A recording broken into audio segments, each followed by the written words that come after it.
요한복음 7장 우리가 긴 시간 동안 살펴보고 있는데요. 예수님은 이 초막절 기간에 예루살렘 성전에 올라가셨고 또 계속해서 말씀을 가르치고 계십니다.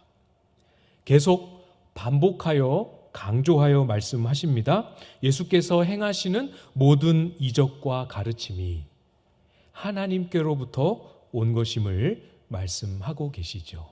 조금 익숙하시죠, 이제? 또 하나님께서 예수 그리스도를 보내셨음을, 또 보내신 이 하나님의 권위와 영광을 반복해서 강조하여 말씀하고 계십니다. 그래서 대제사장들과 서기관들은 또 바리새인들은 못 견뎌하죠.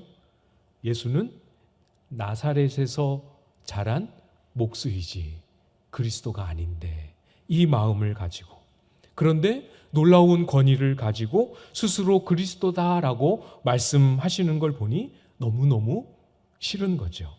사람들은 수근수근 거립니다. 7장 12절 말씀에 보면 예수에 대하여 무리 중에서 수군거림이 많아 어떤 사람은 좋은 사람이라 하며 어떤 사람은 아니라 무리를 미혹한다 하나.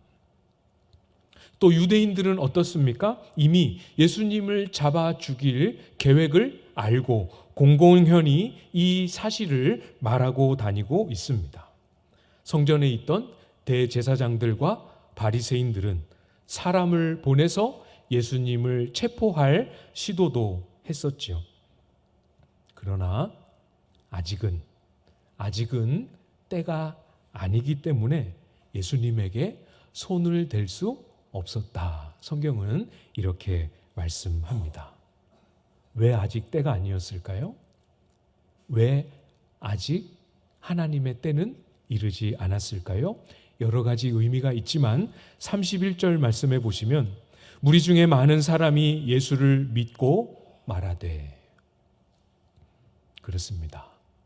아직 예수님을 믿는 사람들이 계속 나오고 있고, 아직 예수님의 복음을 듣고 믿어야 할 사람들이 있었습니다. 예수가 그리스도요, 하나님께서 보내신 구주이심을 믿고 회개할 사람들이 있었기 때문에 하나님께서는 아직 계속해서 예수님을 통하여 복음을 듣도록 그 자리를 유지하고 계시는 거죠. 예수님은 계속해서 오늘 본문에 이르기까지 복음을 외치고 계십니다. 오늘 본문 37절이지요. 명절 끝날 곧 큰 날에 예수께서 서서 외쳐 이르시되 누구든지 목마르거든 내게로 와서 마시라. 이전에 말씀하셨던 것과는 다르게 예수님은 하나님께로부터 보냄을 받은 그리스도이심을 드러내어 선포하고 계십니다. 오늘 방금 읽은 이 37절의 의미를 조금 우리가 살펴볼 시간이 필요한데요. 초막절이라고 말씀을 드렸죠. 초막절은 광야 시절에 이스라엘 백성들이 출애굽한 이후에 광야를 지내는 동안 하나님이 돌보시고 베푸셨던 은혜를 기억하고 감사하는 그런 의미의 절기입니다. 그래서 광야 시절하고 비슷하게 나뭇가지를 모아다가 집 마당에, 옥상에 초막을 만듭니다. 그래서 초막절 절기가 시작되면 일주일 동안 이 임시로 만든 나뭇가지로 만든 거처에서 지내면서 이 시기 동안 하나님이 광야에서 우리에게 은혜를 베푸셨음을 기억하고 고백하는 거죠. 하나님이 광야 시절에 베푸셨던 많은 은혜가 있지요. 그 많은 은혜들 중에 가장 귀중한 것 중에 하나가 바로 광야, 사막에서 물 한 방울 얻을 수 없는 곳에서 물을 터치고 물을 내심으로 이스라엘을 마시게 하셨던 은혜 아니겠습니까? 그래서 초막절 절기를 지키는 전통 중에 이런 행사가 있었습니다. 예수님 시대에는 많은 사람들이 이 행사를 오랜 세월 동안 지켜왔어요. 그게 뭐냐면 이 초막절을 지키기 위해 몰려든 순례객들을 인도해서 대제사장이 실로암 연못으로 황금 물그릇을 들고 갑니다. 그리고 실로암 연못에서 물을 그 황금 그릇에 가득 채워서 들고 성전을 향하여 걸어옵니다. 제사장의 뒤를 순례객들이, 이 유대인들이 따라오게 되죠. 성전 문에, 수문이라 하는 성전 문에 이르르게 되면 성전 안에서 이 예루살렘 성전의 성가대가, 우리 시편에 보면 뒷부분에 할렐루야로 시작해서 할렐루야로 마치는 시편이 있지 않습니까? 그 시편을 이제 찬송합니다. 성가대가. 그러면 제사장이 그 물동이를 들고 와서 번제단을 이렇게 돌고 그 번제단 한쪽에 그 물을 부음으로 하나님 앞에 우리에게 광야에서 물을 내어 먹이신 하나님을 찬송하고 경배하는 그런 행사와 절차를 따라서 이 초막절의 절기를 지키게 되는 거죠. 이것을 매일 7일 동안 매일 아침마다 이 행사를 진행합니다. 그리고 예수님이 오늘 본문에 말씀하시는 이 날은 그 7번째까지 행사를 다 마친 다음 날 8번째 날이죠. 8번째 날에 7일 동안 반복했던 이 행사의 의미와 추억이 생생하게 그 마음속에 살아있는 8번째 날 아침 아무것도 행하지 않고 있을 그때에 예수님께서 초막절의 성취가 일어났음을 선포하고 계시죠. 과거의 하나님, 절기를 지킴으로 기념하고 기억했던 과거의 하나님을 기억하는 그 자리에 현재의 하나님이 오셨습니다. 사람의 몸을 입고 그들 눈앞에 임재하셨지요.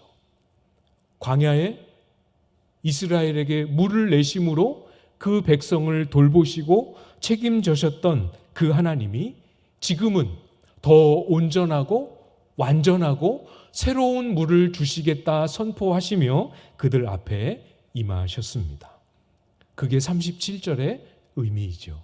우리 한번 같이 다시 한번 읽어볼까요? 37절 시작. 명절 끝날 곧 큰 날에 예수께서 서서 외쳐 이르시되 누구든지 목마르거든 내게로 와서 마시라. 과거에 주신 물만 기념하는 게 아니라 이제는 그 물의 성취, 주님이 주시는 새 물을 마시라고 말씀하십니다. 아무에게도 아무런 제한을 두지 않으셨습니다. 누구든지. 서두에 말씀드렸던 것처럼 예수님을 보고 다양한 반응들이 있었지만 그 반응 여하와 상관없이 누구든지 그 자리에서 초막절을 지킨 사람, 초막절의 의미를 알고 주님이 그 물을 다시 주시는 은혜를 소망하며 기다리는 사람은 모두 누구든지 부르고 계십니다. 조건은 하나입니다. 목마른 자. 누구든지 목마르거든 와서 마시라 말씀하십니다. 목마름. 여러분은 목마르십니까? 목마르다는 의미가 무엇일까요? 초막절의 규례를 매일 아침마다 지키면서 물을 뜨고 이동하는 그 행렬을 따라가면서 아직 우리가 기다리고 소망하는 하나님의 완성하시는 생수는 아직 임하지 않음으로 인하여서 언제일까 기다리는 그런 목마름이지요. 약속한 바 오실 하나님을 기다리는 목마름. 여러분에게도 있으십니까? 약속의 성취를 기다리는 목마름이 여러분에게도 있으십니까? 또 다른 의미의 목마름도 있지요.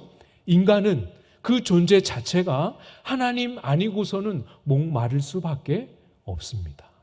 인간의 존재, 인간의 죄성, 인간의 한계에서 오는 목마를 수밖에 없는 그런 절망과 아픔에서 비롯된 목마름이지요. 둘 다 해당됩니다. 똑같이 주님의 해가를 기다리는 목마름이지요. 사랑하는 여러분, 우리 주님께서 오늘 이 시간 우리를 향하여 부르고 계십니다. 외쳐 부르고 계십니다. 누구든지 목마르거든 내게로 와서 마시라. 주님은 알고 계십니다. 우리의 목마름을 꿰뚫어 보고 계셨고, 그래서 큰 소리로 외쳐 부르십니다. 누구든지 목마르거든 내게로 와서 마시라. 그날이나 지금에나 어떤 사람들은 똑같이 수군수군 되겠지요. 또 그때나 지금이나 어떤 사람들은 예수님의 이 초청을 정말 싫어하고 미워할 것입니다. 그런 분들은 예배당에 안 들어오겠지요. 그리고 어떤 사람들은 그 초청에 믿음으로 반응하고, 그래서 주님께 나아가 주님이 약속하신, 주님이 우리에게 주신 생수를 마실 뿐만 아니라 그 배에서 생수의 강이 흘러 넘치는 것을 경험하게 됩니다. 여러분, 영혼의 갈증, 목마름이 없는 사람은 없습니다. 결코 없습니다. 있을 수가 없지요. 우리는 하나님을 사모하도록 지음을 받았고, 하나님만이 우리의 영혼을 참되게 온전하게 만족시켜 주실 수 있습니다. 이것을 아시기 때문에 주님께서 말씀하십니다. 타는 목마름이 있느냐 내게로 오라 부르고 계십니다. 영혼의 목마름은 있는데 그게 목마름인지 알지도 못하고, 이 영혼 깊은 곳에 갈증은 있는데 그것이 무엇인지 제대로 이해조차 못해서 여기에 기웃 저기에 기웃거리고, 목마름인 줄 알고 목마름을 느끼기는 하지만 어떻게 해결할 줄 알지 못하여 울고 헤매고 있는 저와 여러분을 부르고 계십니다. 세상은 이 공허와 목마름을 채우는 방법을 모릅니다. 채울 수 있을 것처럼 말하지만 알지 못해요. 왜냐하면 세상은 하나님을 인정하지 않기 때문입니다. 그렇죠? 여기 속으시면 안 됩니다. 세상이 뭐라고 말합니까? 뭐라고 말하죠? 조금만 더, 조금만 더라고 말합니다. 조금만 더 여유가 되면, 조금만 더 벌면, 조금만 더 하나만 더 승진해서 올라가면, 조금만 더 소유하고 가지면 이라고 말합니다. 다들 거기에 속기 너무 쉽지요. 나는, 목사님 저는 큰 욕심 안 부려요. 조금만 더, 여기보다 조금만 더라고 말합니다. 그러나 여러분, 세상이 말하는, 이렇게 하면 목마름이 해결될 수 있을 거라라고 세상이 말하는 이 조금만 더, 조금만 더해서 결코 자유롭지 못하고 얽매이게 되지요. 그런 방식으로는 안 됩니다. 안 되는 일이지요. 저와 여러분의 목마름, 저와 여러분의 인생의 불행함은 가지지 못해서가 아니지요. 조금 더 갖지 못해서도 아닙니다. 무엇을 얻지 못해서도 아닙니다. 우리의 인생의 목마름과 불행의 시작은 죄로부터이지요. 죄에서 시작된 겁니다. 예레미야 2장 13절에 이렇게 말씀하지요. 내 백성이 두 가지 악을 행하였나니 곧 그들이 생수의 근원되는 나를 버린 것과 스스로 웅덩이를 판 것인데, 그것은 그물을 가두지 못할 터진 웅덩이들이니라. 목마름은 하나님으로부터 떨어지고 분리되고 멀어진 데서 시작이 된 거죠. 이걸 해결해야 합니다.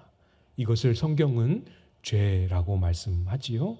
죄를 해결하시는 길, 하나님과 깨어지고 분리되었던 이 관계를 다시 회복하고 화목되게 하는 이 길밖에 없습니다.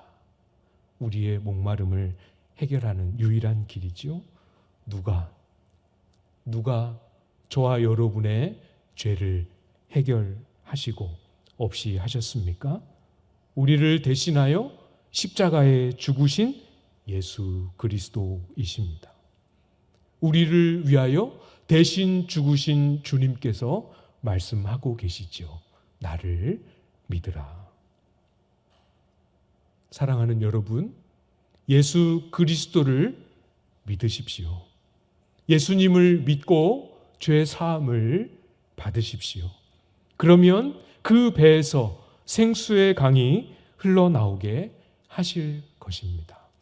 틀림없이 약속하셨습니다.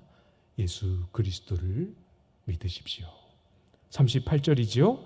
나를 믿는 자는 성경의 이름과 같이 그 배에서 생수의 강이 흘러나오리라 하시니, 예수님을 믿는 자, 예수님께 믿음을 고백하는 자는 그 사람이 어떤 사람이냐와 상관없이 그 사람 존재의 근원 속에서 생수의 강이 흘러나온다 말씀하셨습니다.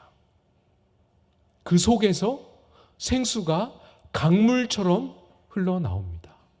여기서 조금, 저기서 조금 발버둥 치고 애써 모으고 모아야 겨우 촉촉함을 유지할 수 있는 그런 가냘픈 만족이 아니지요. 존재의 근원에서 솟구쳐 나오는 강물입니다. 시냇물이 아니고 강물입니다. 온 인격과 우리의 전 존재와 우리의 약함과 우리의 허물과 우리의 모든 죄를 덮고 삼키고 남을 만한 풍성한 강물이 저와 여러분의 속에서 흘러넘친다 약속하셨습니다. 어떻게 하면?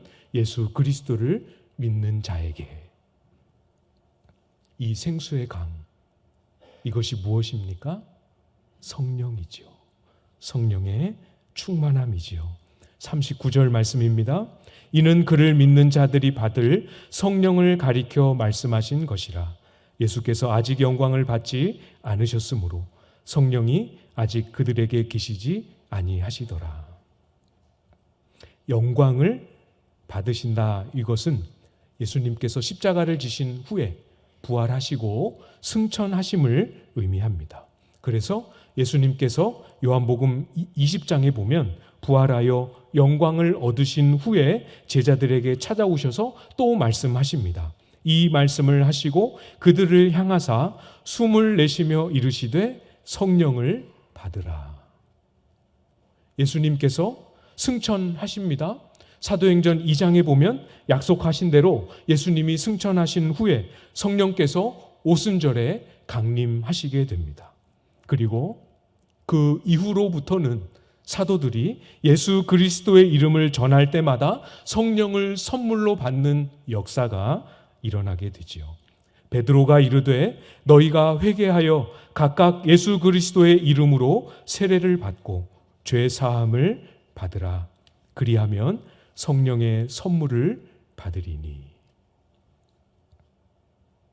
여러분, 예수 그리스도를 믿으십시오. 그리고 예수의 이름으로 세례를 받으시고 죄 사함을 얻으십시오. 성령을, 충만한 성령을 선물로 주십니다. 영원히 사라지지 않고 영원히 목마르지 않아 다시 마실 필요가 없는 성령의 강물이 우리 속에 흐르게 하십니다. 예수님을 믿고 있는데, 예수님을 믿기 시작한 지 오래되었는데 그런 생수의 같은 만족은 한 번도 경험하지 못했다, 이렇게 생각하시는 분들 계십니까? 예수님을 믿고는 있는데 예수님으로 인한 만족, 예수님으로 인한 평안, 그래서 조금 덜 가져도 괜찮고 조금 잃어버려도 억울하지 않을 만큼 예수님으로 인한 만족 한 번도 맛보지 못하셨습니까? 혹시 말로는 예수님을 믿는다 하지만 사실 아직까지는 예수님이 그렇게 간절히 필요하지 않았던 그런 마음은 아니었는지 한번 잘 돌아보시기를 부탁을 드립니다. 예수님을 믿지만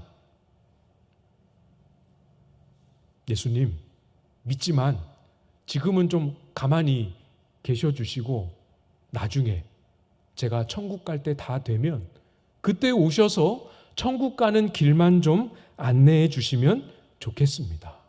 지금은 제가 한창 때고 한창 벌어야 될 때, 한창 공부해야 될 때, 한참 승진해야 될 때니까 지금은 좀 세상에서 얻고 누리며 즐기며 살도록 내버려 두시면 안 되겠습니까? 그런 마음 가져본 적 있으십니까? 여러분, 죄송하지만 그건 예수님을 믿는 게 아니지요. 내 욕심, 내 필요를 가지고 예수님을 이용하는 것입니다. 그렇게 믿는다고 하면 생수의 강은 우리 속에 흐를 수 없지요. 그런 분들 혹시 계십니까? 오랫동안 교회는 다녔지만 예수님을 진실로 따르겠다라고 한 번도 고백하고 결단하고 실천에 서보지 못했던 분들 혹시 계십니까? 지금 목마른 자들을 부르시는 주님 앞에 다시 시작하실 수 있기를 부탁을 드립니다. 여러분의 말로 여러분의 마음을 담아 결단을 담아 고백하시면 됩니다. 주님, 제가 이제까지는 주님을 먼 발치서 바라만 보았지만 주님, 이제는 주님 바라만 보지 않겠습니다. 잘 안 돼도 넘어져도 서툴러도 주님 따라 살겠습니다. 결단하시고 여러분의 말로 고백하시고 예수님을 다시 제대로 믿으십시오. 그래야 성령께서 우리 속에 강물과 같이 충만한 성령의 임재를 허락하십니다.